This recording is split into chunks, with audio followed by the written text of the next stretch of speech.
भगवान कृष्ण ने कहा, मैं जठराग्नि के रूप में सबके हृदय में रहता हुआ प्राण और अपान से संयुक्त किए हुए भोजन को पचाता हूँ। यानी हमारे आपके अंदर जो भूख है वो भूख नहीं है, भगवान कृष्ण ही उस रूप में प्रकट होते हैं। और इसीलिए ज्ञानी लोग जब भोजन करते हैं तो अहम वैश्वानरो भूत्वा इसका ध्यान रख करके करते हैं। प्रातःकाल आपको सुनाया था कि ज्ञानी जो भोजन करता है वो भोजन नहीं करता बल्कि हवन करता है। जमुना पार दुर्वासा ऋषि आए थे। भगवान कृष्ण ने गोपांगनाओं से कहा, बहुत बड़े संत आए हैं, उनके साथ और भी बहुत संत हैं, जाओ उन्हें भोजन देकर आओ। गोपियों ने कहा, ठाकुर बीच में यमुना पड़ेगी, पार कैसे हों? भगवान ने कहा, तुम जाओ यमुना से कहना, यदि कृष्ण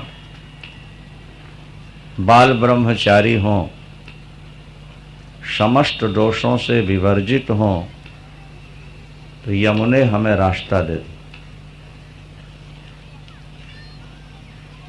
गोपियां एक दूसरे का मुंह देखने लगीं, मुस्कुराईं, चल पड़ी। यमुना तट पहुंचकर प्रार्थना की, यमुना मैया यदि कृष्ण पूर्ण ब्रह्मचारी हों, समस्त दोषों से रहित हों, तो हमें पार होने के लिए रास्ता दे दो। यमुना ने रास्ता दे दिया। बड़ा आश्चर्य सा हुआ गोपियों को। और दुर्वासा के सामने ले जाकर जब भोजन रखा तो अनेक ऋषियों का भोजन अकेले ही कर गए।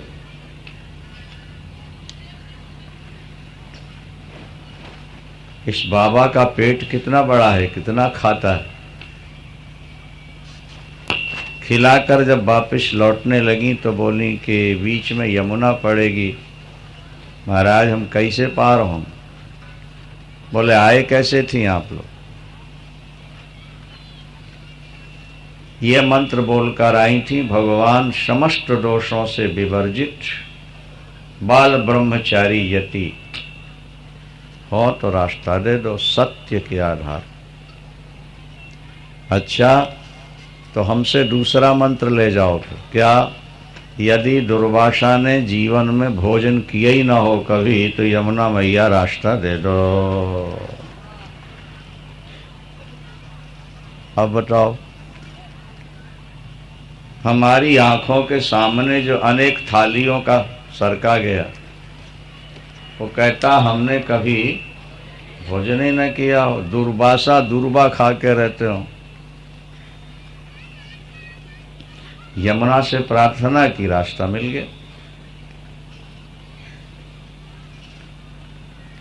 नहीं समझ पाई कि कृष्ण बाल ब्रह्मचारी कैसे और दुर्वासा वो फलाहारी कैसे, निराहारी कैसे। भगवान कृष्ण से प्रश्न किया तो भगवान कृष्ण ने फिर समझाया कि गोपियों, जो तुम्हें मेरे मिलन की भावना अनुभूति होती है वो केवल मेरी योग माया का चमत्कार। मेरी योग माया मेरे मिलन का अनुभव तुम्हें कराती है, बाकी मैं ईश्वर हूँ, इसलिए मैं सदा निर्विकार ही रहता हूँ। और दुर्वासा ने कहा कि हमने भोजन ही न किया हो। बोले, ठीक कहा उन्होंने। कैसे? बोले, बस वैसे ही जैसे मैं अकर्ता अभोक्ता हूँ, इसी तरह से ज्ञानी संत भी कर्म करके भी अकर्ता और अभोक्ता रहते हैं। वे भोजन नहीं करते, वे जठरा नल में, उदर में प्रकट हुई अग्नि रूप से भगवान में हवन किया करते हैं। हवन बुद्धि से वो कुछ अंदर डालते हैं। अज्ञानी की दृष्टि में ज्ञानी खा रहा है और ज्ञानी की दृष्टि में ज्ञानी हवन कर रहा है। इसलिए कहा जाता है कि अज्ञानी ज्ञानी की क्रिया को समझ नहीं सकता, ज्ञानी की क्रिया को ज्ञानी ही समझ सकता है। क्रिया ज्ञानी और अज्ञानी दोनों की एक सी होती है, केवल भाव में अंतर होता है, चिंतन में अंतर होता है, उससे फल में भी अंतर हो जाता है। जहां भाव में अंतर हुआ वहीं फल में भी अंतर हो जाए। तो इस तरह से अहम वैश्वानरो भूत्वा प्राणिनाम देहमाश्रिता प्राणापान समायुक्ता पचाम्यन्नम चतुर्विधम। भक्ष भोज चोस्सले, ये 4 प्रकार से भोजन किया जाता है ना। कुछ खाया जाता है, कुछ चबाया जाता है, कुछ चूसा जाता है, कुछ पिया जाता है। 4 प्रकार है भोजन। भगवान कृष्ण कहते हैं चारों प्रकार का जो भोजन है वो ज्ञानी की दृष्टि में भोजन नहीं है, वो तो केवल हवन है। वो जो पी रहा है मानो वो घी की धार छोड़ रहा है, जो खा रहा है मानो जौ तिल का हवन कर रहा है। स्वाद बुद्धि नहीं। अभी दिल्ली में एक परिवार सुना रहा था, पूज्य गुरुदेव श्री कृपात्री जी महाराज ने उनके यहाँ चातुर्मास्य किया। उनके परिवार के लोग बतलाते थे कि वो कैसे खाते थे। बोले हम लोग एक रोटी नहीं खा पाएंगे, वो पूरा भोजन कर लेते थे और एक ही बार करते थे 24 घंटे में। और ग्रास मुंह में लेके शायद चबाते ही नहीं थे, निगल जाते थे, क्या करते। उनसे पूछा जाए तो कहते थे स्वाद के लिए नहीं खाया जाता है, पेट भरने के लिए खाया जाता है। बोलो वृंदावन। हवन किया जाता, स्वाद से खाया जाएगा, स्वाद से ही निकलेगा। बेस्वाद खाया जाएगा तो बेस्वाद होके निकल जाएगा। इसलिए गृहस्थ स्वाद से खाते हैं और ज्ञानी योगी बेस्वाद का खाया कर। अहम वैश्वानरो भूत्वा प्राणिनाम देहमाश्रिता। श्लोक देखो ध्यान से। 15वें श्लोक में भगवान ने कहा सर्वस्य चाहम हृदय सन्निविष्टो, मैं समस्त प्राणियों के हृदय में सन्निविष्ट प्रविष्ट रहता हूँ। मेरे द्वारा ही स्मृति, सुने हुए को याद रखना स्मृति है, और ज्ञानम बोध हो जाना ज्ञान है। संशय विपर्य से रहित हो जाना अपोहन है। ये सब मेरे द्वारा ही प्रारंभ होते हैं और समस्त वेदों के द्वारा मुझे ही जाना जाता है। और वेदांत कृत, वेद संप्रदाय का प्रवर्तक भी मैं हूँ, ज्ञान संप्रदाय का, और वेद वेदता भी मैं हूँ। मुझसे भिन्न वेद के सही अर्थ को निकालना बड़ा कठिन होता है। इस संसार में क्षर, अक्षर और पुरुषोत्तम। क्षर माने भूत समुदाय और अक्षर माने जीवात्मा, पुरुष। इन दोनों से उत्तम जो है उसको पुरुषोत्तम कहा करते हैं। क्षर और अक्षर से जो भिन्न है वो पुरुषोत्तम है।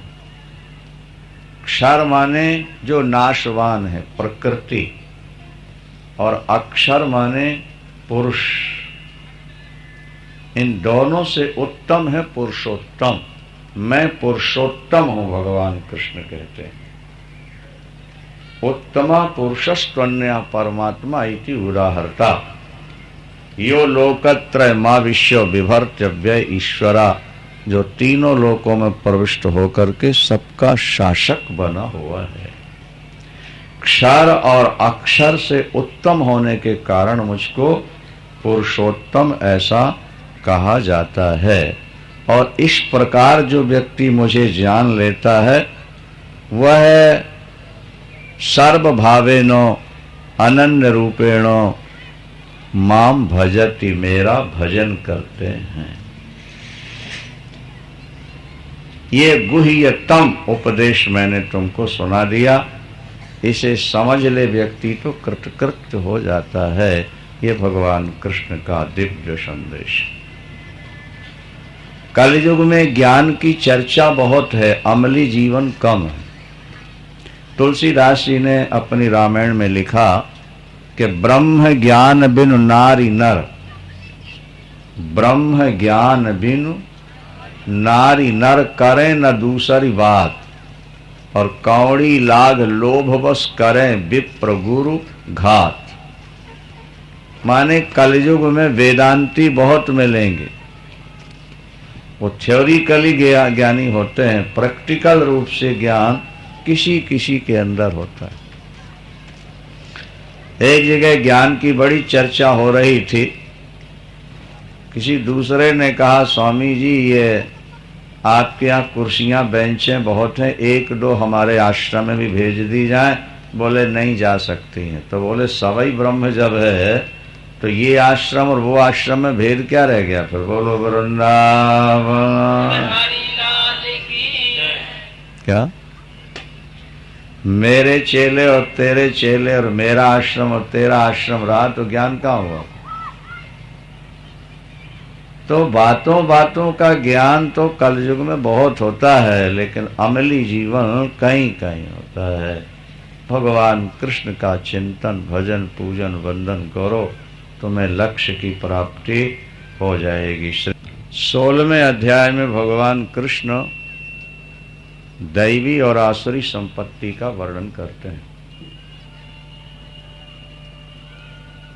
दैवी आसुरी संपत्ति। संसार में दो तरह के प्राणी सदा पैदा होते आए। दैवी संपत्ति मुक्ति का हेतु है और आसुरी संपत्ति बंधन का हेतु है। हमारे आपके बीच में ही देवता बैठे हुए हैं, हमारे आपके बीच में ही राक्षस बैठे हुए हैं। व्यक्ति शक्ल से राक्षस नहीं होता, व्यक्ति शक्ल से देवता नहीं होता। जिसके अंदर सद्गुण होते हैं वो देवता है, और जिसमें दुर्गुण भरे हैं वो राक्षस दैत्य। तो दैवी और आसुरी संपत्ति, इन दोनों का विवेचन 16वें अध्याय में ठाकुर जी ने बड़े विस्तार से किया हुआ है। आप लोग भी देखें। और यद्यपि व्यक्ति को अपने दोष नहीं दिखते, जब सृष्टि हुई ना, सृष्टि, तो धर्म भगवान की के हृदय से प्रकट हुआ है और पाप भगवान की पीठ से पैदा हुआ है। पुरुष के अंदर भी पाप पीठ पर रहता है और धर्म हृदय में रहता है। इसलिए व्यक्ति जो शुभ कर्म करता है उसका बड़ा वर्णन किया करता है, मैंने ये किया, मैंने ये किया, क्योंकि हृदय तो दिखता है, पीठ अपनी दिखाई नहीं देती। हमने पाप कितने किए हो वो नजर नहीं आता। अपनी पीठ अपने को नहीं दिखती, दूसरे की पीठ अपने को दिखती है। इसलिए दूसरों के हमें दोष दिखाई देते हैं और अपने गुण दिखाई दिया करते हैं। क्या? और दूसरे को भी हमारे दोष दिखाई देते हैं, हमारे गुण नहीं दिखाकर।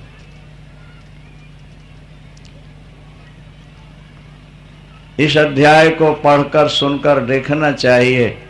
हमारे अंदर दैवी संपत्ति है या आसुरी संपत्ति? हमारे अंदर देवताओं वाले गुण हैं या राक्षसों वाले गुण, दुर्गुण? 26 प्रकार के गुणों का वर्णन किया यहां भगवान ने। यह दैवी संपत्ति है, माने देवताओं में जो गुण हो उसका नाम दैवी संपत्ति, और असुरों में, राक्षसों में जो दोष हो उसका नाम आसुरी संपत्ति। क्या? दैवी और आसुरी संपत्ति, ये उसका स्वरूप हो। अब दैवी संपत्ति क्या है? भगवान कृष्ण से गिनाते हैं। 16वें अध्याय का पहला श्लोक है अभयम। जिस व्यक्ति को भगवान पर पूर्ण विश्वास होता है वो हमेशा निर्भय हुआ करता है, उसके मन में भय नहीं होता। क्या? उसके हृदय में एक ऐसा विश्वास जम गया है कि मेरा प्रभु जो करेगा वो ठीक करेगा, मेरे प्रभु के द्वारा जो हो रहा है वो ठीक हो रहा है। वो भयभीत नहीं होता, न किसी से डरता है न किसी को डराता है। यदि आप निर्भय जीवन जी रहे हैं, यानी आप में देवताओं वाले गुण आ गए हैं, आप देवता हो। अभयम, सत्व संशुद्धि, हृदय की निर्मलता को सत्व संशुद्धि कहते हैं। हम ऐसा कोई कार्य न करें जिससे हमारा हृदय मलिन होता हो। शास्त्र कहते हैं जो व्यक्ति गलत काम करते हैं, पाप करते हैं, उनका हृदय मलिन हो जाता है।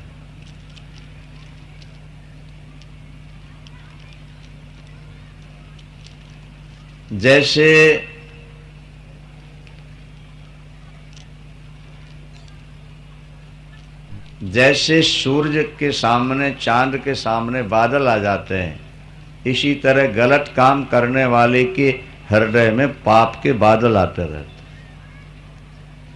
ज्यादातर प्राणी ये सोचता है कि मैं पाप करूं और मुझे कोई देखने न पाए, बस मुझे कोई देखे नहीं, मैं कुछ भी कर लूं। लेकिन शास्त्र इस बात का आदेश नहीं देते। वो कहते हैं कि समाज तुम्हें नहीं देखेगा और तुम्हें अच्छा समझता रहेगा, ये ठीक है, लेकिन जो तुमने पाप किया है वो तुम्हारे हृदय में मैल बन करके जमेगा और तुम्हारी बुद्धि को कमजोर बना देगा। ये समझ।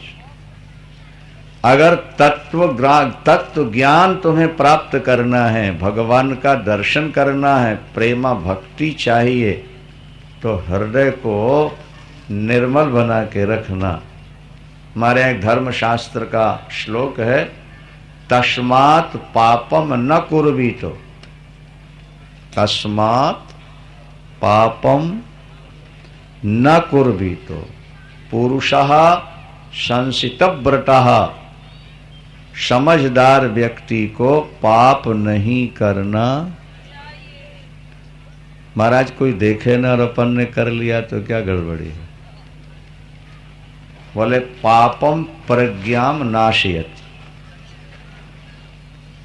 पाप तुम्हारी प्रज्ञा को, बुद्धि को नष्ट करते। क्रियमाणम पुनः पुनः। फिर यही कहोगे महाराज सुनते तो हैं, अच्छा लगता है, पर याद नहीं होता, बुद्धि में ठहरता नहीं। क्यों नहीं ठहर रहा? कि वो पाप अंदर है, तो उसने हृदय को मलिन बना दिया। अब देखा नहीं, छोटी सी बच्ची बच्ची सुना रही थी गोपी गीत, और यहाँ इतने श्रोता हैं जिन्होंने सैकड़ों भागवत सुनी और 2-4 श्लोक भी याद नहीं। क्यों? बुद्धि में वो विकास नहीं है, वो स्मृति नहीं है, वो मेधा शक्ति नहीं है कि सुना और पकड़ लिया। हमारा किया हुआ पाप बुद्धि में कालिख जमाता रहता, दुनिया देखे न देखे वो तो अलग बात है, वो तो हमारी बुद्धि पर हावी होता है। हमारा किया हुआ धर्म भजन वो हमारे हृदय को निर्मल बनाता रहता है। समाज में हम गरीब बन के जी लें, अपमानित होकर जी लें, कोई फर्क नहीं पड़ेगा, हमारी बुद्धि निर्मल हो जाएगी, उससे परमात्मा का दर्शन हो जाएगा। इसीलिए कोई भी क्रिया करने से पहले सोचो इससे हमारी बुद्धि मलिन तो नहीं होगी। इस कर्म के लिए शास्त्र में आज्ञा देते हैं या नहीं देते? अभयम सत्व संशुद्धि, अंतःकरण की निर्मलता को सत्व शुद्धि कहते हैं। जो दैवी संपद वाले लोग हैं वो हमारा हृदय मलिन ना होने पाए इसके लिए सावधान रहते हैं। जैसे आप कीमती साड़ी पहनकर, कीमती सूट पहनकर पार्टी में गए हैं तो सावधान रहते हैं कि हमारी साड़ी में कोई कीचड़ दाग वाग न लग जाए, क्योंकि हम पार्टी में जा रहे हैं, लोग क्या कहेंगे। कबीर दास जी ने कहा कि लोगों ने को भगवान ने जो चादर दिया, लोगों ने उसमें तो दाग लगाकर वापस लौटाए, और दास कबीर ने ऐसी ओढ़ी कि जस की तस धर दीनी चादरिया। थोड़ा और पढ़ा, जस की तस धर दीनी। अरे कबीर कहते हैं कि मैंने अपने चादर में दाग नहीं लगने दिए, कोई गलत काम नहीं।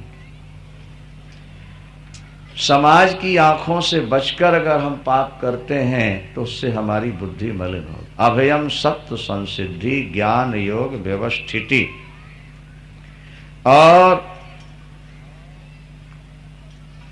ज्ञान योग उसकी रुचि हमेशा ज्ञान प्राप्ति के लिए रहती है, ज्ञान की साधना करता रहता है, उसके अंदर स्वाभाविक ये भाव बना रहता है।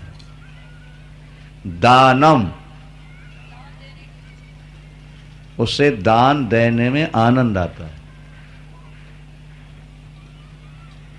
एक व्यक्ति वो है जो कथा कीर्तन तीर्थ इसलिए नहीं जाता कि दान देना पड़ेगा। दूसरा व्यक्ति वो है जो कथा कीर्तन तीर्थ में जाता तो है लेकिन देना नहीं चाहता, और जब बहुत लोग दे रहे होंगे तो सोचता है मैं ना दूंगा तो बड़ी बेइज्जती होगी, तो फिर वो देता है पर कष्ट से देता है, उसको देकर खुशी नहीं होती। क्या?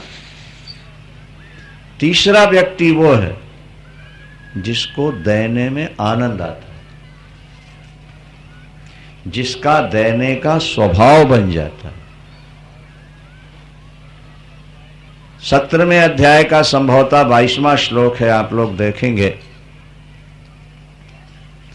भगवान कृष्ण कहते हैं कि दान संकोच में नहीं, दबाव में नहीं, स्वार्थ के लिए नहीं, दान तो इसलिए देना चाहिए कि दान देना मनुष्य का कर्तव्य है। दातव्यमिति यद दानो दीयते अनुपकारिणी, दातव्यम, बस देना चाहिए इसलिए हम दे रहे हैं। क्या? प्रभु ने हमें दिया है इसीलिए हमको आगे। एक सेठ जी ने मुनीम से कहा कि ये 5000 रुपया ले जाओ, कंबल खरीद के साधुओं को, गरीबों को बांट देना।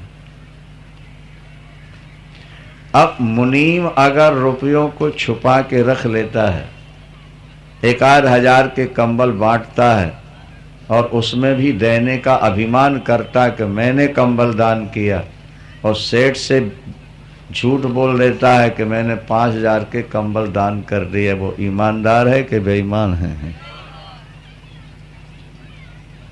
उसे अभिमान करना चाहिए दान देने का कि नहीं करना चाहिए? नहीं करना चाहिए। क्यों? रुपए तो सेठ के हैं, हम तो एक माध्यम है। अच्छा, लक्ष्मी किसकी है, तुम्हारी है कि नारायण की है? बोलो भैया, लक्ष्मी किसकी पत्नी है? तो नारायण ने वो लक्ष्मी अपनी तुम्हें दे दी कि जरा आगे दे देना, और तुमने देने में भी कंजूसी की और थोड़ा दिया तो अभिमान ज्यादा कर लिया, तो गलत हो गया कि नहीं? क्या समझे? मैं नहीं, मेरा नहीं, ये तन किसी का है दिया। मैं नहीं, मेरा नहीं, ये तन किसी का है दिया। मैं नहीं, मेरा नहीं, ये तन किसी का है दिया। मैं नहीं, मेरा नहीं, ये तन किसी का है दिया। जो भी मेरे पास है वो धन किसी का है दिया। जो भी मेरे पास है वो धन किसी का है दिया। जो भी मेरे पास है वो धन किसी का है दिया। जो भी मेरे पास है वो धन किसी का है दिया। मैं नहीं, मेरा नहीं, ये तन किसी का है दिया। मैं नहीं, मेरा नहीं, ये तन किसी का है दिया। देने वाले ने दिया वह भी दिया किस शान से। देने वाले ने दिया वह भी दिया किस शान से। देने वाले ने दिया वह भी दिया किस शान से। देने वाले ने दिया वह भी दिया किस शान से। मेरा है यह लेने वाला कह उठाया विमान से। मेरा है यह लेने वाला कह उठाया विमान से। देने वाले ने दिया वह भी दिया किस शान से। मेरा है यह लेने वाला, जो मिला है वो हमेशा पास रह सकता नहीं। जो मिला है वो हमेशा पास रह सकता नहीं। जो मिला है वो हमेशा पास रह सकता नहीं। जो मिला है वो हमेशा पास रह सकता नहीं। कब बिछुड़ जाए ये कोई राज कह सकता नहीं। कब बिछुड़ जाए ये कोई राज कह सकता नहीं। जिंदगानी का खिला मधुबन किसी का है दिया। जिंदगानी का खिला मधुबन किसी का है दिया। मैं नहीं, मेरा नहीं, ये तन किसी का है दिया। मैं नहीं, मेरा नहीं, ये तन किसी का है दिया। तीन काम करो संसार में पैदा हुए हो। जग की सेवा, जग की सेवा खोज अपनी, प्रीति प्रभु सो कीजिए। जग की सेवा खोज अपनी, प्रीत प्रभु सो कीजिए। जिंदगी का राज है यह जान कर जी लीजिए।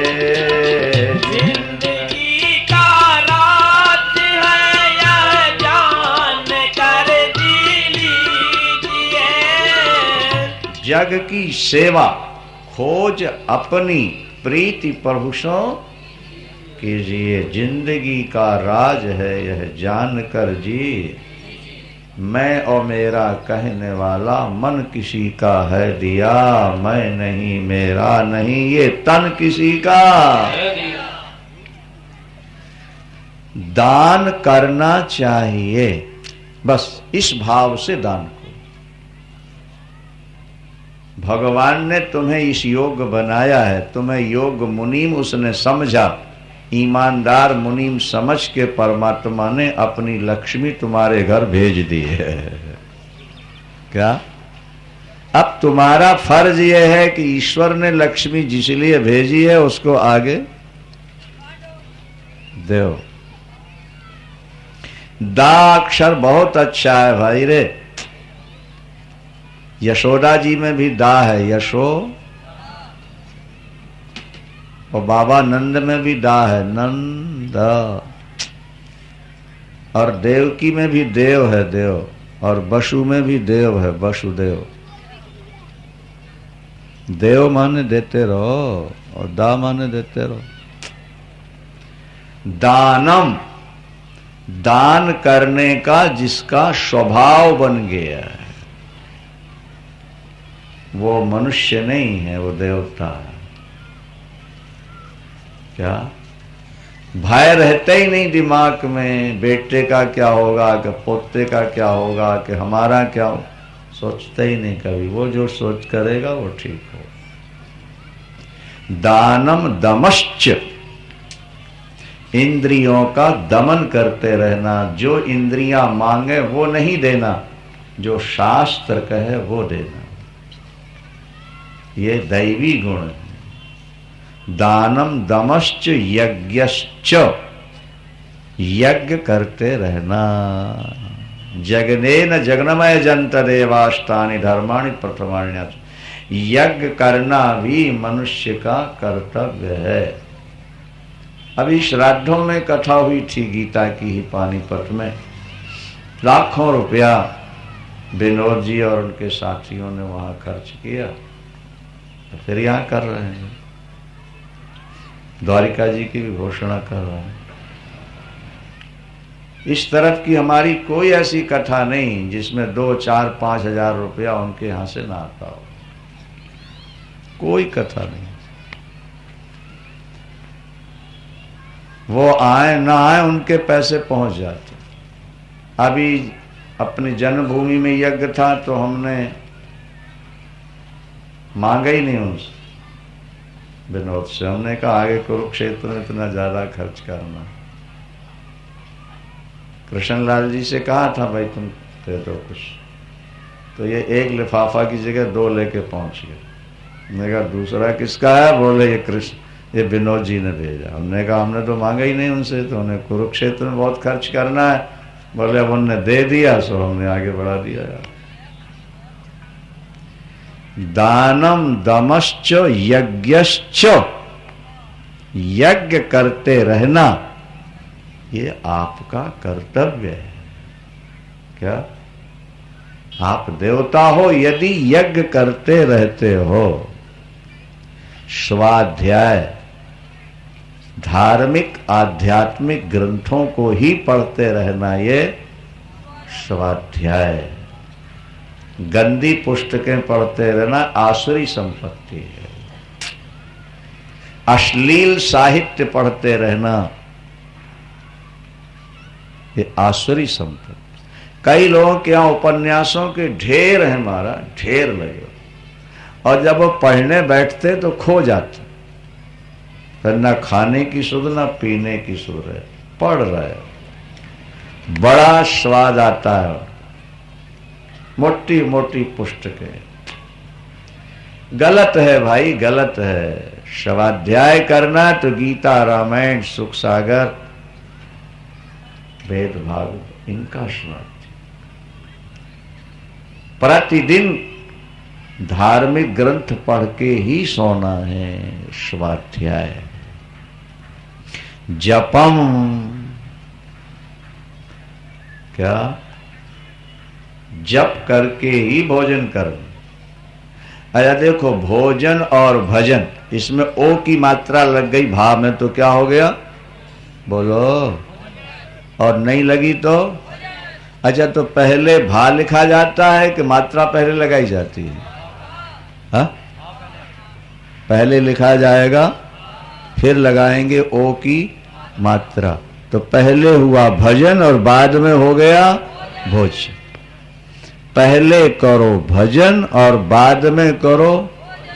आज तो भजन का टाइम नहीं महाराज, तो पेट को बोल दो कि आज भोजन भी नहीं मिलेगा। तो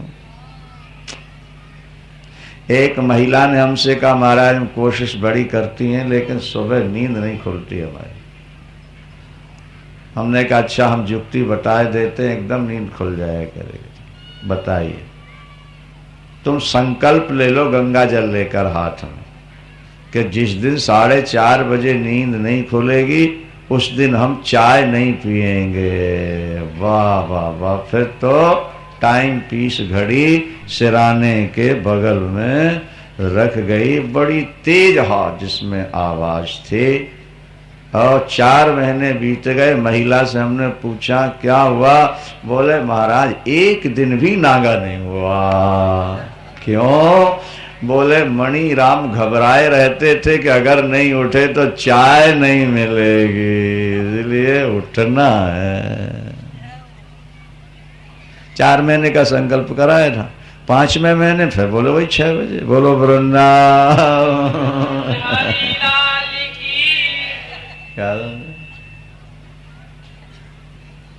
बिना भजन के हम भोजन, भले तुमको नींद में कटौती करना पड़े, और भजन के बिना भोजन नहीं मिलेगा तो नींद में कटौती हो जाएगी, लेकिन भजन हो जाएगा। और टाइम मिलेगा तो भजन कर लेंगे, नहीं मिला तो नहीं करेंगे, तो टाइम मिलेगा नहीं फिर तुमको भजन कर।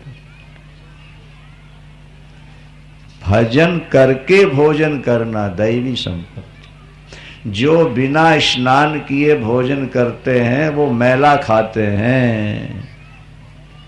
क्या? जो ठाकुर को भोग लगाए बिना भोजन करते हैं वो कुत्ते का मैला खाते हैं। वो जल नहीं पीते, वो खून और पीप पिया करते हैं। ये धर्म शास्त्र का। इसलिए जपम, जप करना ये दैवी संपत्ति है। आर्जवम, सरलता। आर्जवम माने जीवन सरल बना। अहिंसा, हमारे जीवन में ऐसा कोई कर्म न हो जिससे जीवों की हिंसा हो। अहिंसा। सत्यम, कोशिश करना है मुख से झूठ नहीं निकले। अक्रोधा, क्रोध नहीं। कई लोग काले नाग की तरह होते हैं महाराज, जरा सी बात होती है एकदम। हमको बहुत ज्यादा दुख होता है देख करके। इतने दिनों से कथा सुन रहे हैं, सत्संग कर रहे हैं, पर जरा जरा सी बात में कैसे क्रोधित होते हैं। ज्यादा क्रोध करना ये दैवी संपत्ति नहीं है, ये तो आसुरी संपत्ति। अक्रोधा, क्रोध नहीं कर। भागवत में एक श्लोक आता है कि लोग सन्यास लेकर के काम पर विजय तो पा लेते हैं, लेकिन जो खुद को जलाने वाला क्रोध है उस पर विजय नहीं पाते। कामम दहंति कृतिनो ननुरोष दृष्टया दोषम दहंत मुतते न दहंत सह्यम। ये भागवत का श्लोक। क्रोध तो वो आग है कि जहां पैदा होगी पहले उसी को जलाए। क्रोध एक आग है, आग। अच्छा ये बताओ, आप मोमबत्ती जलाने के लिए माचिस की तीली काड़ी को जलाते हो, ठीक है ना? तो मोमबत्ती जलती है कि वो भी जल जाती है? वो पहले ही जलती है। जब तीली को तुमने जलाया तो मोमबत्ती तो बाद में जलेगी। क्या? तीली पहले जलती है। जिसको क्रोध आता है, जिस पर क्रोध आता है वो बाद में जलेगा, जिसको क्रोध आता है वो पहले जलेगा। अपने को क्यों जलाते रहते? आनंद आता है अपने जलाने में। तो जो ज्यादा क्रोध करेगा उसकी बुद्धि कमजोर हो। क्या? जो व्यक्ति बात बात में खींचता हो, खींच के बोलता हो, झगड़ता हो, समझ लेना इसकी बुद्धि कमजोर है। बोलो वृंदावन हरि लाल की। त्याग, ज्यादा संग्रह नहीं, त्याग। कर्तापन के अभिमान का भी त्याग। मैंने किया ये भी नहीं होना चाहिए। मैंने अपनी बेटी की शादी की, अरे तू छाती काहे को फुला रहा है इसके ऊपर? तो बड़े अभिमान, मैंने बेटी की, अरे बेटी की शादी करना तो तेरा कर्तव्य है, तो कर्तव्य में अभिमान कहाँ होता? क्या भाई? अभिमान तो वहां होता है कि जहां व्यक्ति ना करने वाला कोई बढ़िया कार्य करके दिखाए। कर्तापन का अभिमान, दानीपन का भी अभिमान नहीं होना चाहिए। त्यागा, शांति शांति शांति, शांति का भाव रखो अपने। अपैशुनम, किसी की निंदा नहीं कर। ये अपैश, किसी का दोष सुन लिया उसको पी जाओ। क्यों? बोले तुमसे भी कभी ना कभी गलती हो सकती है। अगर तुम दूसरे की गलती नहीं पियोगे तो तुम्हारी कौन पिएगा? तुम्हारे लिए तो ढंढोरा पिटेगा कि नहीं पिटेगा? क्या? किसी की निंदा नहीं करना। अच्छा, दया भूतेषु, समस्त जीवों के प्रति मन में, बोलो भाई। और अलोलुप्त्वम, लोभ का अभाव नहीं। पतंग उड़ाते गए, डोर छोड़ते गए, लेकिन कभी तो उसकी एक सीमा आनी चाहिए ना। छोड़ते ही जाओगे तो हाथ से छूट नहीं जाएगी। छोड़ते धुइला करते धागा, फिर कड़ा भी करना पड़ेगा। छोड़ना छोड़ के फिर खींचना भी पड़ेगा और लपेटना भी पड़ेगा। काम बढ़ाते ही जाओगे तो फिर परिणाम क्या होगा? बस अब बहुत हो गया, इससे आगे नहीं। अब तो धीरे धीरे अब समेटेंगे आगे चल करके, अब बढ़ाएंगे नहीं, बहुत बढ़ाएंगे। अलोलुप्त्वम, लोभ का अभाव। मार्दवम, कोमलता। क्या? आर्दम, कोमलता। हरि, गलत कार्यों के प्रति लज्जा। और अचापलम, चंचलता का अभाव। तेजः, तेज होता है। जो व्यक्ति दैवी संपत्ति से युक्त होता है उसके शरीर में तेज होता है। क्षमा, हम अपराधी को दंड देने की शक्ति रखते हैं, फिर भी अपराध करने वाले को एक बार क्षमा, ये भूषण है। जिसने हमारा अपराध किया हम उसको दंड दे सकते हैं, लेकिन फिर भी हम नहीं दें, वो क्षमा करें। धृति, संकट आने पर धैर्य धारण करना, विपत्ति नहीं। शौचम, पवित्रता का ध्यान। लैट्रिन जाना है तो हाथ पैर कैसे धोना है, तो बाथरूम जाना है तो पजल्ले के कैसे जाना है, तो स्नान कैसे करना है, नहीं। पवित्रता, भोजन कैसे करना है। 4 चीजों में हमेशा पर्दा होना चाहिए। क्या? ये शास्त्र कहते हैं। भोजन, भजन, खजाना, नारी, ये चारों पर्दे के अधिकारी।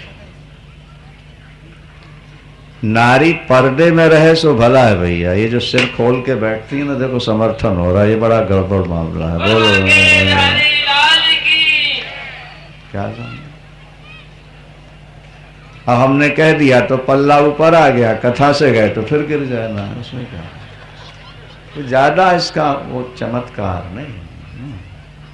अभी आज ही अखबार में पढ़ा कि कहीं आदेश दिया गया कि अपनी खिड़कियों में काला रंग पोत लो ताकि अंदर बैठी महिला का सिर बाहर से दिखाई न दे, मुंह बाहर से दिखाई न। आज अखबार में तो करके अंदर बैठी वो कह रहे हैं अपने शीशों में।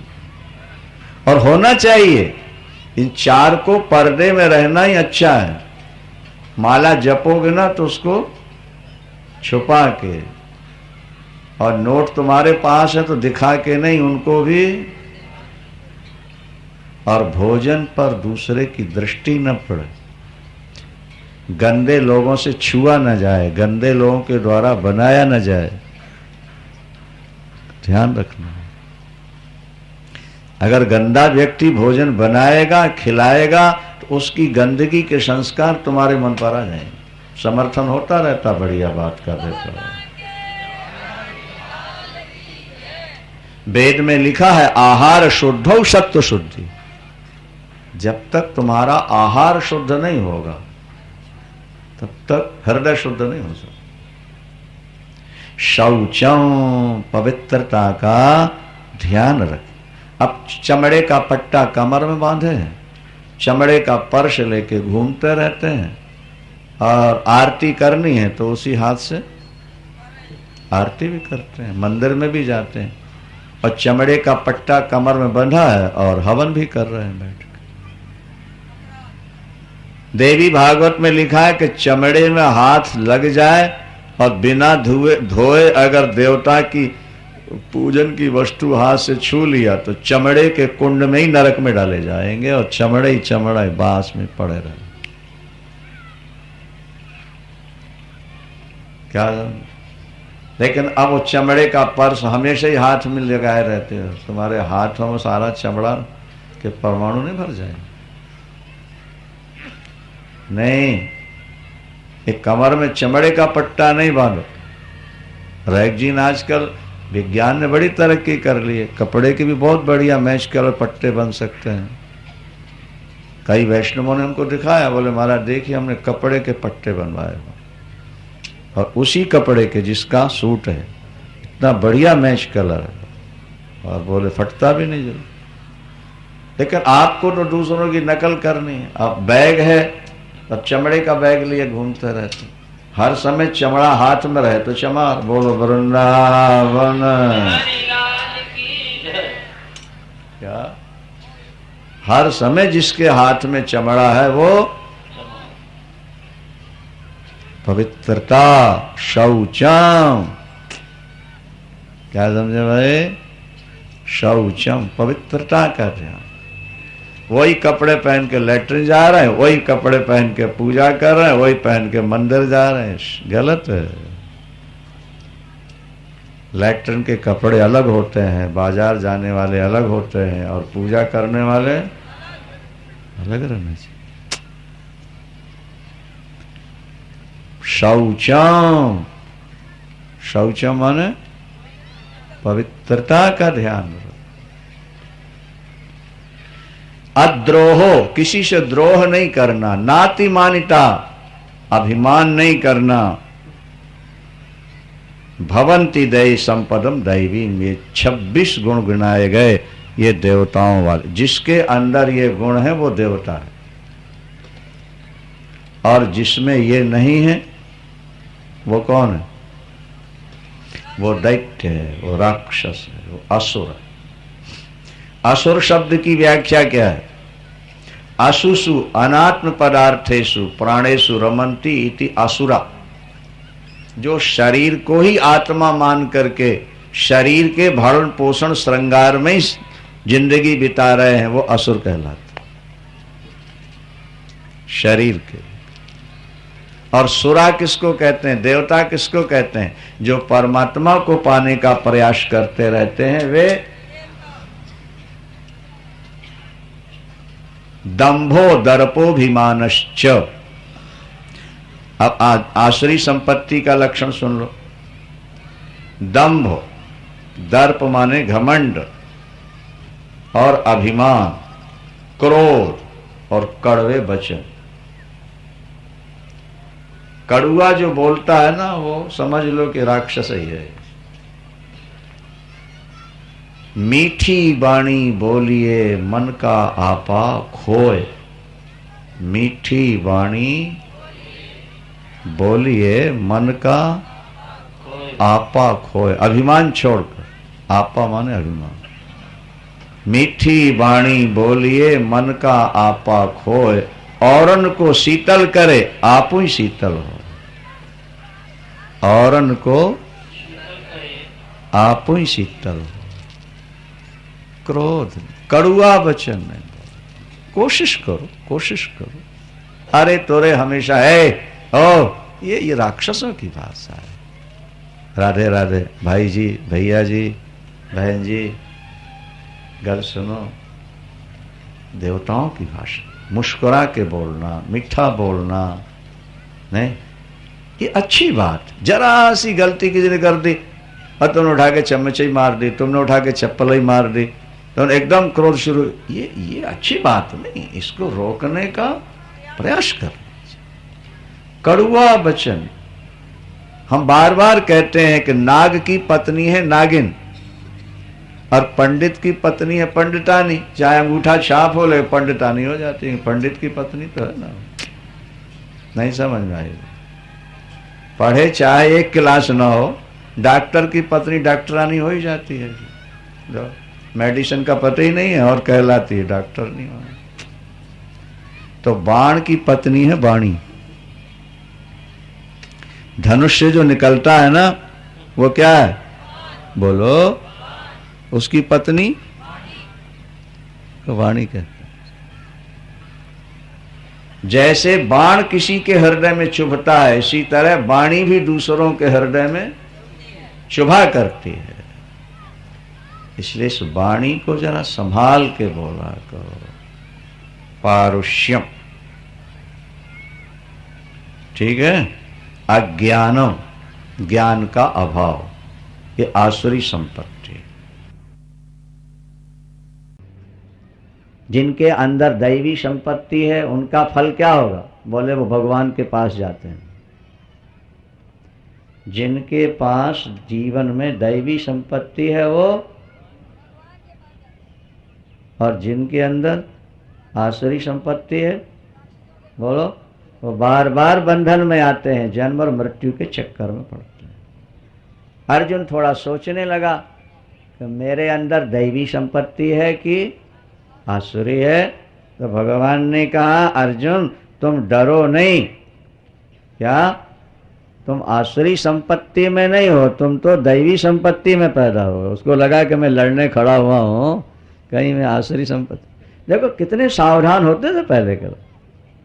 आज का श्रोता अपने जीवन से मिलान नहीं करता किसी चीज का, लेकिन अर्जुन जैसे उसने आसुरी संपत्ति सुनी तो सोचने लगा। भगवान समझ गए और भगवान ने कहा मां शुचः।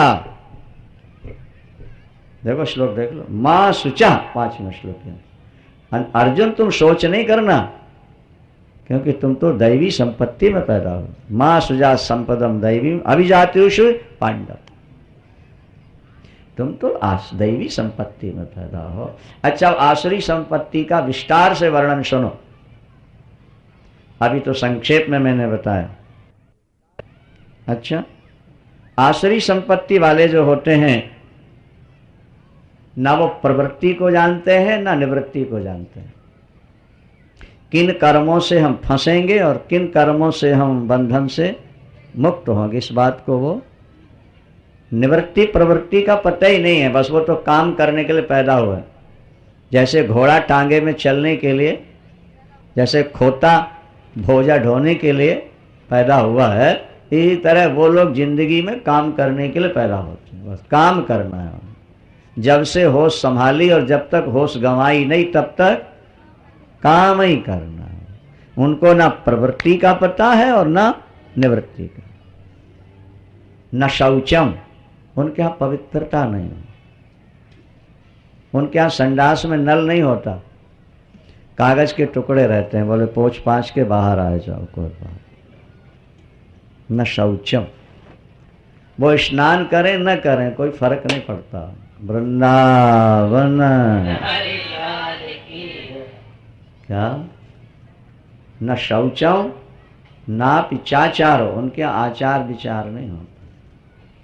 न सत्यम तेषु विद्यते, उनके अंदर सत्य भी नहीं, बात बात पर झूठ बोलते हैं, सौगंध उठाते हैं भगवान की, पैसा की। उनसे पूछा जाए ये जगत कैसे बना, बोले अपने आप बन गया है। वो अनीश्वरवादी होते हैं, वो ईश्वर की सत्ता को स्वीकार नहीं करते। अगर तुम्हारा बेटा पोता भी ईश्वर की सत्ता को नहीं मानता, नास्तिक है, उसे क्या कहोगे, देवता के असुर? भगवान के शब्दों में तो वो असुर है।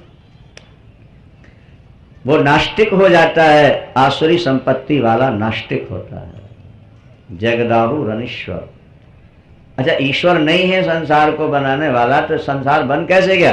बोले अपरस्पर संभूत हो, वो पति पत्नी के संयोग से बन जाता। दो अमीबा मिलते हैं तो संतान पैदा हो जाती है। चूना और कट्ठा मिला दो तो लाल रंग पैदा हो जाता है। ताजे गोबर में छाछ डाल दो तो बिच्छू पैदा हो जाती है। इसी तरह दो अमीबा, जीवाणु और शुक्राणु जब मिलते हैं, क्या समझना, तो संतान पैदा हो जाए। तो उन जीवाणुओं को बनाने वाला वो प्रकृति बनाती रहती। अच्छा, तो मनुष्य का जीवन मिला किस लिए है? बोले ऐश करने के लिए, भोग भोगने के लिए। पैसा कमाओ और सुंदरियों से प्यार करो। बोलो वृंदावन हरि लाल की कि मन्यत काम हेतुकम। मनुष्य जीवन किस लिए मिला है? बोले ऐश करने के लिए, भोग भोगने के लिए। ये नास्तिकों का शब्द। शराब पियो, भोग भोगो। मनुष्य का जीवन ऐश करने के लिए, आनंद करने के लिए, भोग भोगने के लिए। ये नास्तिकों का फार्मूला कि मन्यत काम हेतुकम एताम दृष्टिम अवष्टभ्य। ये इस विचार को लेकर के नष्टात्माना, अपनी आत्मा का नाश करने वाले, अल्प बुद्धया, इनकी बुद्धि अल्प होती, थोड़ी बुद्धि होती है, विशाल बुद्धि नहीं। प्रभवंती उग्र कर्मण, ये बड़े भयानक भयानक कर्म करते हैं। हाइड्रोजन बम, नाइट्रोजन बम और कौन परमाणु बम, क्या क्या बनाते रहते हैं। किस लिए? बोले ये आविष्कार करके बना के शत्रुओं को मारेंगे और सारी दुनिया के ऊपर हम शासन करें। क्षयाय जगतो हितः, ऐसे लोग जगत का नाश करने के लिए पैदा होते हैं। ऐसे लोगों से जगत का अहित ही होता है, हित नहीं हुआ। हाँ भाई, क्षयाय जगतो हिता, अहित होता। इनके जीवन का मुख्य उद्देश्य है वासना। ये सेक्स प्रिय होते हैं, बहुत ज्यादा पीते हैं और बहुत ज्यादा भोग भोगते हैं और फिर रोगी हो जाते। अभी हमने कहीं पढ़ा था कि अमेरिका से हिंदुस्तान का पॉपुलेशन 5 गुना ज्यादा है। अमेरिका से हिंदुस्तान की जनसंख्या, बोलो, और हिंदुस्तान से अमेरिका में 10 गुनी ज्यादा दवाइयां खपत होती हैं। विदेशों में अनेक देश ऐसे भी हैं जहां हर कमरे में टेलीविजन है, हर घर में शराब की भट्टी है, फ्री सेक्स है, लेकिन वहां हर गली में दिमाग का डॉक्टर भी बैठा हुआ। गली में, हर गली में दिमाग का डॉक्टर। विदेशों में अनेक देश ऐसे हैं जो हरे रामा हरे कृष्णा में लोग आए, वो सुनाते हैं कि वहां दिमाग अनबैलेंस कैसे रहता है। जो व्यक्ति ज्यादा भोग भोगेगा, जो ज्यादा शराब पिएगा, उस व्यक्ति का संतुलन कभी बनकर नहीं रह सकता। वो हमेशा अनबैलेंस रहते हैं, वो हमेशा टेंशन में रहते हैं, भोगों से तृप्ति नहीं होती कभी। रावण के पास बहुत ज्यादा भोग थे, तीनों लोकों की सुंदरियां उसने अपने महलों में रखी थी। रामायण में तुलसीदास जी लिखते हैं, देव जक्ष गंधर्व नर और किन्नर नाग कुमारी जीति बरी निज बाहुबल बहु सुंदर बर नारी। उसके पास एक पत्नी नहीं थी, दो नहीं थी, 10 नहीं थी, 100 नहीं, बोले बहु हजारों पत्नी। किसके पास? लेकिन सीता जी की सुंदरता सुन के हरण करने दौड़ पड़ो। न जातु कामा काम्यानाम उपभोगे न शाम्यति। आग में जितना घी डालोगे उतनी तेज बढ़ेगी, जितने ज्यादा भोग भोगोगे भोगने की उतनी इच्छा बढ़ती चली जाएगी, बढ़ती चली जाएगी। और घी में आग, कहते हैं कि आग में घी लकड़ी नहीं डालोगे तो आग अपने आप बुझ जाएगी। भोगों से कुछ समय के लिए मन को हटाओ, भजन में लगा दो, कुछ समय बाद अपने आप वासना शांत हो। आसुरी संपत्ति वाले काम माश्रित दुष्पूर, जिस काम की कभी पूर्ति हो ही नहीं सकती, ऐसे भोगों का सहारा लेकर के दंभ मान मदान्विता मोहाद गृहीत्वा सद्ग्राहान प्रवर्तन्ते शुचिव्रताः।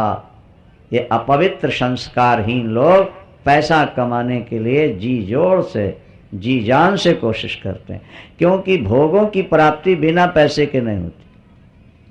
भाई ध्यान से सुन लें, कुरुक्षेत्र का मैदान है। काम के लिए अर्थ की जरूरत होती है और ईश्वर के लिए धर्म की जरूरत होती है। धर्म के बिना ईश्वर नहीं मिलेगा और अर्थ के बिना काम नहीं मिलेगा। अर्थ के बिना काम नहीं मिलेगा। आज बड़ी बड़ी होटलों में जाकर देखो, 10-10, 20-20, 50-50 हजार रुपए की एक एक युवती एक एक नाइट के लिए मिलती। बिना पैसे के कहाँ मिल जाएंगे? 10-10 हजार रुपया 24 घंटे का किराया, 20-20 हजार रुपया जिन होटलों के कमरों का, वो बिना पैसे के कैसे मिलेंगे? बोलो भाई, 1500-2000 रुपए की बोतल बिना पैसे कैसे मिलेगी? तो काम जिसके जीवन में है उसे अर्थ चाहिए ही चाहिए। काम की सिद्धि अर्थ से होती है और ईश्वर का दर्शन धर्म से होता है। जिसे ईश्वर का दर्शन चाहिए वो धर्म का सहारा लेता है और जिसे भोग चाहिए वो पैसे का सहारा लेता है। दुनिया में घूम के देख लो आप, जहां जाओ पैसा पैसा पैसा। और अनाप शनाप जब पैसा कमा लिया तो फिर बोतल। अभी हमने कहीं सुनाया 1200 रुपए की एक बोतल, उन्होंने कहा नहीं महाराज 1800 रुपए की एक बोतल। हमने कहा भैया हमें तो जो लोग सुना देते हैं वही हम सुनाएंगे आगे। विदेशी शराब 1800। और एक सज्जन सुना रहे थे, बोले महाराज 2.5-3 बोतल हम रोज पी लेते। और उसका परिणाम क्या हुआ? बोले 40 वर्ष में बूढ़े हो चुके थे, हाथ पैर कांपने लगे थे। जिस दिन न पिए लगता था शरीर मुर्दा हो गया। उठ नहीं सकते थे, बैठ नहीं सकते थे, बोल नहीं सकते थे जब तक बैटरी की जगह जाम न पी लें। अपनी जवानी अपनी कहानी कई लोग सुनाते हैं बीते दिन। जब कथा सुनी या मन में घृणा हुई और छोड़ दिया, बोले अब 60 साल में भी जवान। जो व्यक्ति संयम से रहेगा वो 60 साल में भी जवान होगा।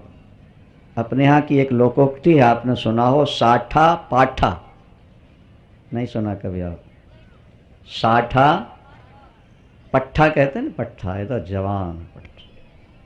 तो बोले 60 साल में जवानी आती है जो संयम से रहता है। बोलो वृंदावन।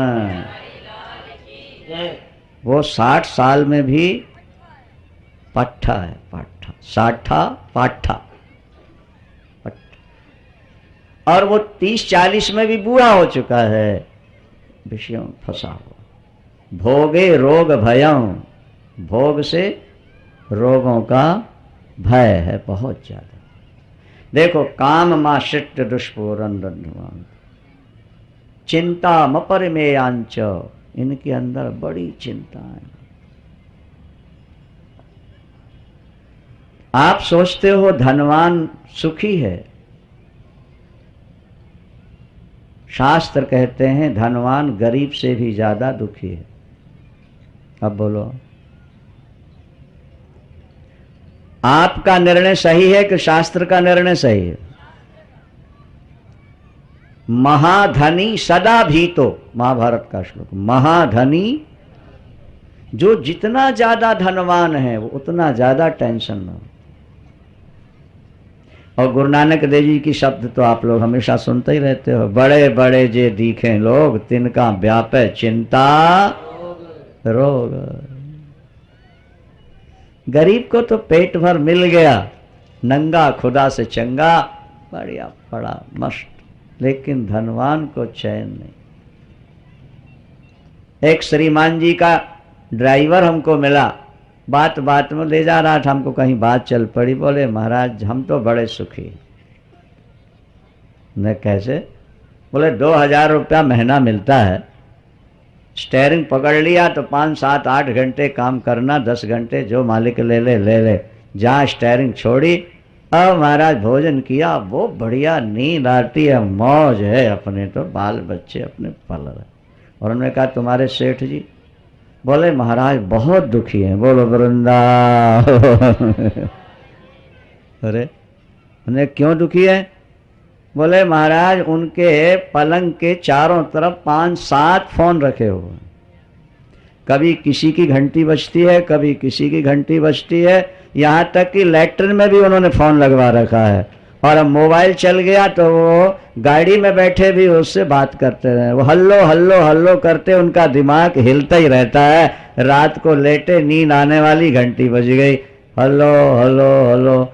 वो ट्रक वहाँ गिर गया, उसी समय उठेंगे, उसको बोला जाओ देखो उस ट्रक, वहाँ वो नुकसान हो गया, वो नुकसान हो। बोले महाराज उनको कहाँ से गया? उन्होंने कहा देखो यार ड्राइवर हो गए, कितनी बढ़िया बात कर रहा। बोलो वृंदावन। आपके पास रुपया अरबों आ जाए, रोटी तो 4 ही खाओगे। बोलो, क्या अरबों रुपये वाले दर्जन 2 दर्जन रोटी खाते हैं रोज? हाँ, बल्कि कम खाते हैं, गरीब की अपेक्षा कम खाते हैं, 2 ही खाने को मिलती है मुश्किल। अच्छा, क्या धनवान को ज्यादा कपड़े पहनने को मिलते हैं?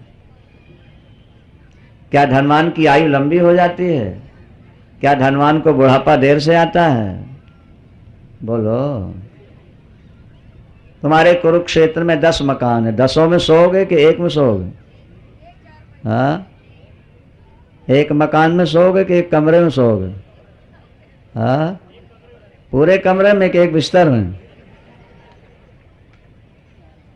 और अगर श्रीमती है तो वो भी आधा ही मिलेगा तुम्हें, आधा तो वो ले जाएगी। बोलो वृंदावन। तुम कितने ही बड़े हो, लेकिन गुजारा तो, सोना तो 1 ही चारपाई में, खाना 2 ही रोटी है, पहनने 2 ही कपड़े हैं। मेरे पास इतने नोट हैं, बस एक खोपड़ी में 1 भूत सवार है, और उससे ज्यादा कोई फायदा वायदा है नहीं। हाँ, नोट कमाना बहुत अच्छा, बहुत अच्छा। देखो समर्थन हो रहा है। कहाँ बहुत अच्छा है? जहाँ नोट कमा के दान किया जाए, धर्मशाला, यज्ञशाला, पूजा पाठ, कथा कीर्तन का, वहाँ कमाना सार्थक। जिस धर्मशाला में आप रह रहे हो 1 व्यक्ति ने बनाया हुआ है, आज 1000 व्यक्ति उसमें रह रहे हैं। हॉस्पिटल और इतनी बड़ी धर्मशाला केवल, बोलो भाई, 1 व्यक्ति। हजारों लोग वहाँ रह करके आज गीता सुन रहे हैं, बनाने वाले को उसका पुण्य मिलेगा? नहीं मिलेगा कुछ। धन कमाया और कमा करके लगाया। विनोबा जी कहते थे जब कमाने लगो तो ऐसा मान के कमाओ कि मेरे 2 हाथ नहीं हैं बल्कि 100 हाथ। जब कमाने लगो तो 100 हाथों से कमाओ, और जब देने लगो तो 1000 हाथ हैं ऐसे करके गरीबों को, दीनहीन को, साधु ब्राह्मण को कथा कीर्तन में लुटाओ, कमाना भी तुम्हारा सार्थक हो। अगर तुम्हारे कमाने का उद्देश्य है शराब पीना, क्या सुंदरियों को खरीदना और वर टूर करना, तो फिर तुम राक्षस हो। और अगर तुमने धन कमाया है यज्ञ के लिए, दान के लिए, पूजा पाठ, दीनहीन गरीबों के लिए, तो वह तुम्हारे लिए मुक्ति का भी कारण बन सकता है। वृंदावन चिंता मपरिमेयांचो प्रलयांता मुपाश्रिता। ये आसुरी संपत्ति वाले मरते मरते टेंशन में जिया करते हैं। इनके जीवन का लक्ष्य क्या है? ठाकुर जी कहते हैं कामोपभोग परम। जीवन का लक्ष्य क्या है भाई? कामोपभोग परम। इनके जीवन का लक्ष्य है काम भोग। बस एता बदिति निश्चिता। बोले मनुष्य शरीर का अंतिम जो निश्चित लक्ष्य है वो पियो पियो। एक श्लोक मिला नास्तिकों का हमको, क्या कहते? बोले पीत्वा पीत्वा पुनर्पीत्वा। पियो पियो बार बार पियो। कब तक पियो? बोले जब तक पीते पीते जमीन में गिर ना जाओ, बेहोश ना हो जाए, तब तक पियो। और होश आ जाए तो फिर पियो। बोले पुनर्जन्म होने ही नहीं, फिर तो मुक्त ही हो जाओगे। वृंदावन। ये नास्तिकों का है, नास्तिक। और हम लोग कहते हैं पीना है तो जाम पर जाम पीने से क्या फायदा? रात बीती फिर उतर जाएगी। हरि प्रेम का जाम पी ले बंदे, जिंदगी तेरी सुधर जाएगी। पीना है तो ये कथा प्रेम रूपी रस पियो। कामोपभोग परमा एता बदती निश्चिता। उनका निश्चित सिद्धांत। और तुम्हारी कथा कीर्तन पूजा पाठ सब पागलपन समझते। आशा पाश शतैर्बद्धा। उनके गले में आशा पाने की इच्छा रूपी सैकड़ों रस्सियां बंधी पड़ी। गले में फांसी लगी हुई है। आशा रूपी फांसी गले में लटका है। काम क्रोध परायणा ईहंते काम भोगार्थों। काम भोग के लिए धन की कामना करते हैं। और आसुरी संपत्ति वाले पैसा कैसे कमाते हैं? बोले अन्यायेनो अर्थ संचयन। अन्यायेनो, वो धन कैसे संचित करते हैं? न्यायेनो नहीं, भगवान कहते अन्यायेन अर्थ संचयन। देखो लिखा हुआ।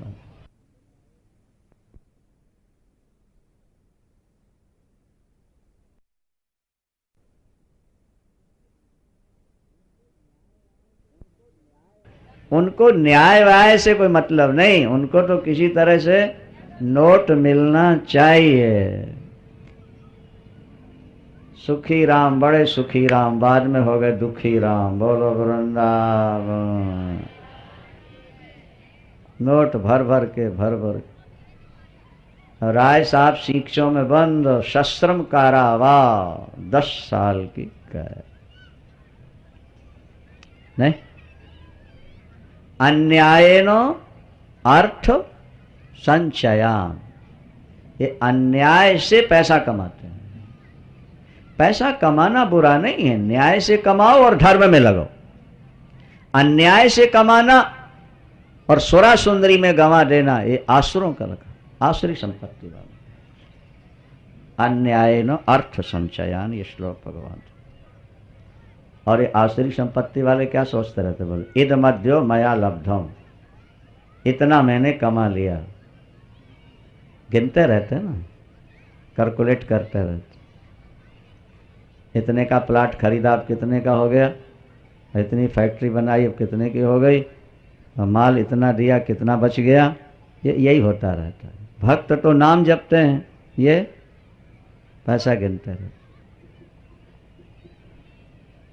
सामने देखो लिखा तो है इद मध्यो मया लब्धम।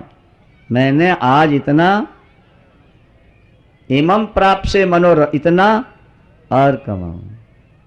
इतना कमा लिया, इतना और कमा। ये दैवी संपत्ति नहीं है, ये तो बोलो भाई अब देखना चाहिए अपना दिल कहाँ पर बैठा है, देवताओं के साथ है कि राक्षसों के साथ है। मैंने इतना कमा लिया, इतना और कमाऊंगा, इतना मेरे पास हो चुका है, इतना और हो जाए। हमारे गुरुदेव सुनाया करते थे, बोले लोग कहते हैं अरे भाई ये तो कमाई में लगे हैं, कमाई में। देखो समर्थन हो रहा है, काय में लगे हैं? कमाई का अर्थ क्या होता है भाई? बोले कम आई कमाई, कितने ही नोट इनके घर आ जाएं, लेकिन इनको हमेशा लगता है कम आई है, अभी थोड़ा और आ जाए, थोड़ा और आ जाए। बोले राक्षसी सिद्धांत है। बूढ़े हो चुके हैं, मौत के किनारे पहुंच गए हैं, बेटे पोतों के लिए नोट जमा कर रहे हैं, यहाँ लोग बैठ के गीता का आनंद ले रहे हैं और वो थूक लगा लगा के दुकान में। पंजाबी में एक कहावत है कि चिच्चड़ होते हैं गाय के थन के पास, चिच्चड़। क्यों पंजाबी भाइयों, जानते हो नहीं? हाँ जानते हो? अच्छा, गाय के थन के किनारे चिच्चड़ लगे, किल्ली बोलते हैं उसको हिंदी में, चिच्चड़ लगे रहते हैं और उसी थन से अमृत निकलता है, दूध। लेकिन उस भाग्यहीन को खून मिलता है, दूध कभी नहीं मिलता। और उस गाय से दूर रहने वाला किसान मालिक सुबह शाम उसके पास आता है और अमृत दोह के ले जाता है, अमृत पीता है, और उसी थन से चिपका हुआ चिच्चड़ रात दिन खून ही पीता रहता है। इसी तरह सत्संग जहाँ हो रहा है उसके आसपास में रहने वाले वो चिच्चड़ हैं, जो पास में कथा हो रही है लेकिन आकर के आनंद नहीं लेते हैं, खाली थूक लगा लगा के नोट गिनते रहते हैं। क्या समझ में आई बात? और वो भाग्यवान श्रोता हैं जो सैकड़ों किलोमीटर दूर से आकर के क्या भगवान की कथा रूपी अमृत पिया। ये हम कनाडा वाले शांति लाल जी बोले, शादी लाल जी पत्र लिख के भेजते हैं, बोले गीता होने वाली है गुरुदेव, विदेशी श्रोताओं में मेरा भी नाम रख लीजिएगा, मैं पहले ही दिन पहुंच जाऊंगा। कनाडा और कुरुक्षेत्र, दूर से आने वाले आनंद ले रहे हैं और पास में रहने वाले लाभ से वंचित होते हैं। ये तो भाग्य की बात है, बुद्धि की बात है, संयोग की बात है। देखो यहाँ लिखा हुआ है, भगवान कहते हैं ये तो धन ही गिनते रहते हैं। इस शत्रु को मैंने नीचा दिखा दिया, मार दिया, उसको और मारना है। अरे मैं स्वयं ईश्वर हूँ, मैं भोगी हूँ, मैं धनवान हूँ। भैया हम तो बड़े सुखी हैं। लो बताओ, वो असुर लोग कहते हैं हम तो हाँ बड़े सुखी हैं, खूब पीते हैं, खूब मौज लेते हैं, खूब नोट कमा रहे हैं, हम पर तो भगवान की बड़ी, वो भी ऐसा मान लेते हैं। लेकिन वो मानना गलत है। 4 दिना की चांदनी फिर अंधेरी रात आ रही है बाबा। भागवत में लिखा है कि चूहा बड़े मजे से चावल खा रहा था और बड़ा खुश हो रहा था, इकट्ठे मिल गए पेट भर जाएगा। उसको पता नहीं था पीछे सांप बैठा हुआ था, नहीं बिल्ला बैठा हुआ था। चूहा तो चावलों को देख रहा था और वो बिल्ला चूहे को देख रहा था, और चूहा जल्दी जल्दी खा रहा था। अभी उसके मुंह में वो चावल के दाने थे कि पीछे से उसने गर्दन पकड़ी और ले चला। चूहा बिल्ले के मुंह में चला गया, सांप के मुंह में चला गया। ये इंसान भी चूहा है, नोट गिन रहा है, खा रहा है, बाल बच्चों में मौज ले रहा है, मैं बड़ा सुखी, मैं बड़ा धनवान, मैंने बड़े नोट कमाए। मौत पीछे खड़ी है गला दबाने के लिए, देख नहीं पा रहा, और वो समय आता है अचानक काल गला दबाता है और प्राण निकल गए, हाथ कुछ नहीं, खाली हाथ जाए। इन आसुरी संपत्ति वाले बोतल पीने वालों की पत्नियां जब कहती हैं कि आप भी तो कुछ करो, कहते हैं तू चिंता क्यों करती है, जितना यज्ञ इन्होंने करके दिखाया उससे बढ़िया मैं करके दिखा दूंगा, पर थोड़ा ठहर जा।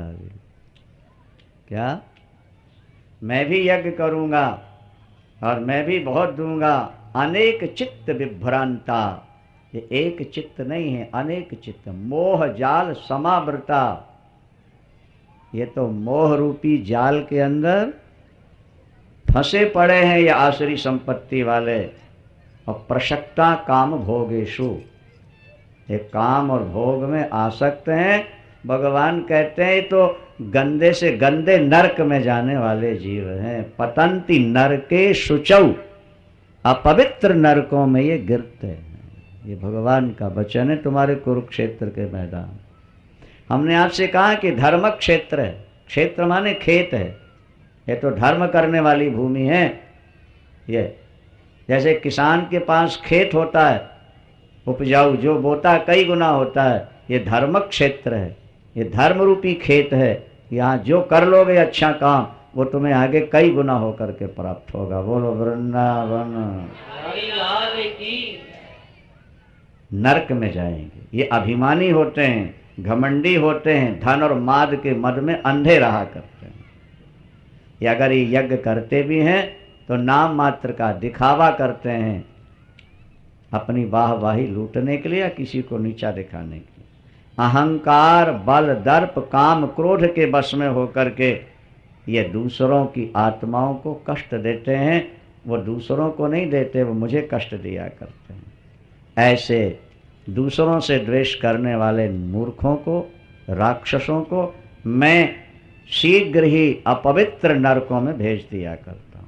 वो आसुरी संपत्ति वाले आसुरी योनियों में जाते हैं, कुकर शूकर बन करके दुख उठाया करते हैं, बार बार नरक जाके कीट पतंग पशु पक्षी बनते रहते हैं। देखो पार्थ, नरक के दरवाजे 3 ही हैं। भगवान क्या कह रहे हैं भाई? हाँ, नरक के कितने दरवाजे हैं? कौन कौन से? 3 दरवाजे। त्रिविधम नरकस्येदम, त्रिविधम नरकस्य एदम द्वारम नाशन आत्मना, आत्मा का नाश करने वाले नरक के 3 गेट हैं। नरक के और पापी के लिए सदा खुले रहते हैं और धर्मात्माओं के लिए सदा बंद रहते हैं। कौन कौन से हैं गेट? 3। कामः, क्रोधस् तथा लोभस्, तस्मात् एतत् त्रयं त्यज।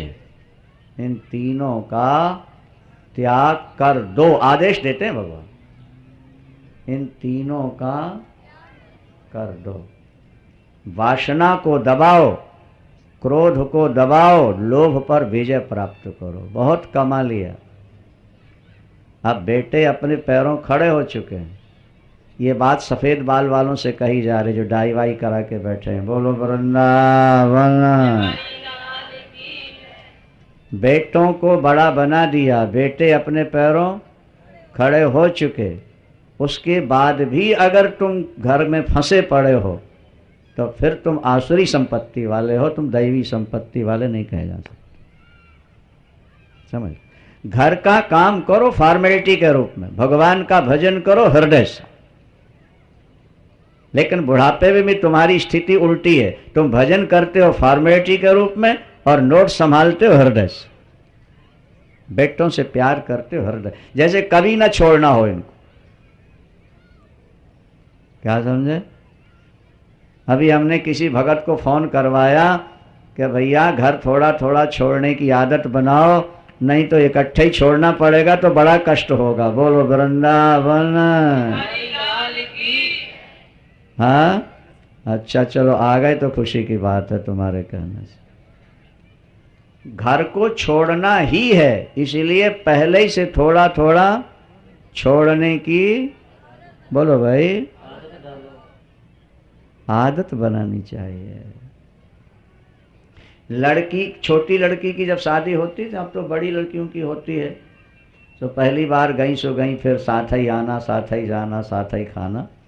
पहले छोटी बच्चियों की जब शादी होती थी नहीं, तो पहले उनको 10 दिन के लिए भेजते थे, फिर बुला लेते थे। 50 साल पहले 7 दिन के लिए भेजा, फिर बुला लिया माता।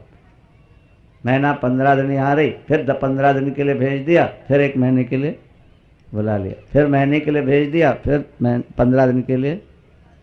वो पीरियड कम करते गए और वो बढ़ाते और बढ़ाते बढ़ाते बढ़ गया। अब साल में 1 आध बार आ जाए कोई बात नहीं, ठीक, क्योंकि आखिर तो ससुराल जाना ही है। इसी तरह आखिर तो मरना ही है, परिवार को छोड़ना ही है, तो पहले ही से थोड़ा थोड़ा छोड़ने की नहीं। बोले अपन तो इकट्ठे ही निकलेंगे घर से महाराज, बार बार क्या निकलना है। बोलो वृंदावन। भगवान कृष्ण कहते हैं इन तीनों से मुक्त हो जाओ,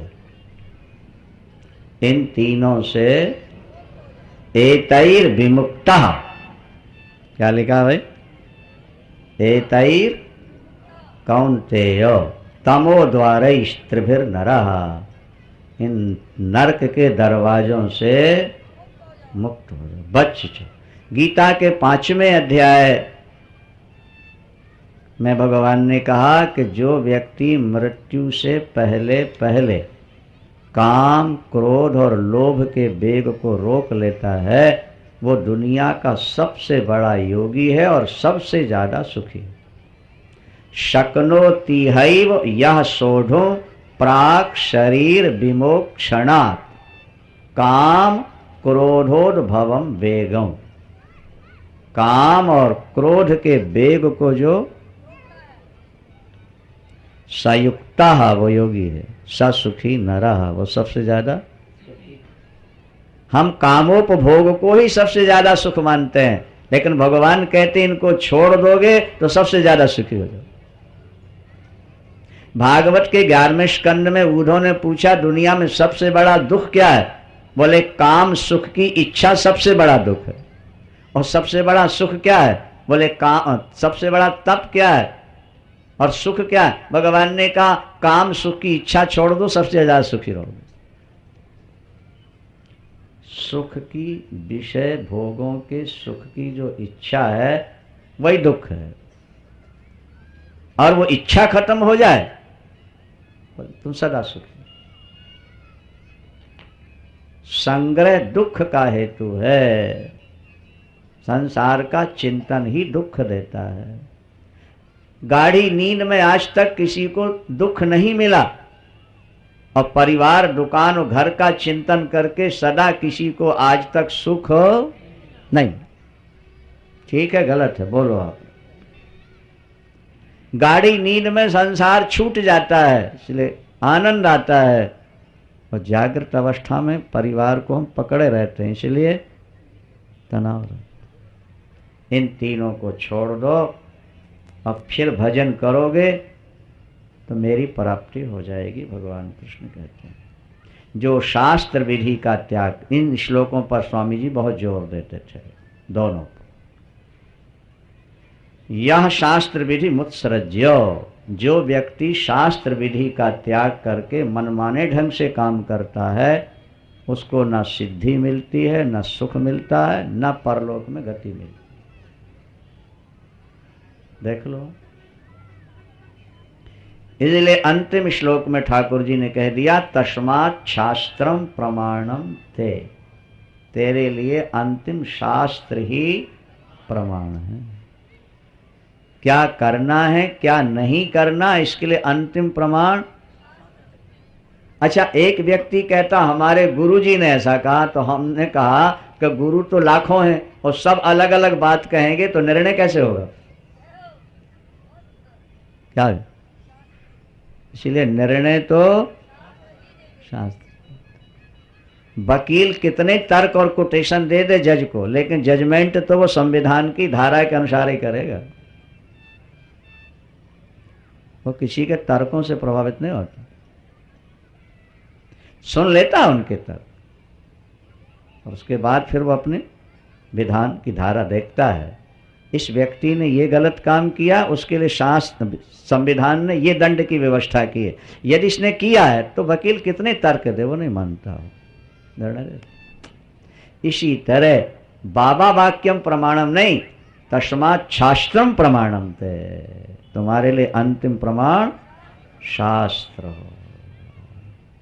शास्त्र को प्रमाण मान करके। वेद आदि जो ग्रंथ हैं वही शास्त्र हैं। अब आगे अर्जुन फिर प्रश्न करेगा और भगवान बतलाएंगे कि यज्ञ 3 प्रकार के कैसे होते हैं, दान 3 प्रकार के कैसे हैं, भोजन 3 प्रकार का कैसा है। नहीं, ये सब 3 प्रकार की चीज़ें भगवान बनाएंगे।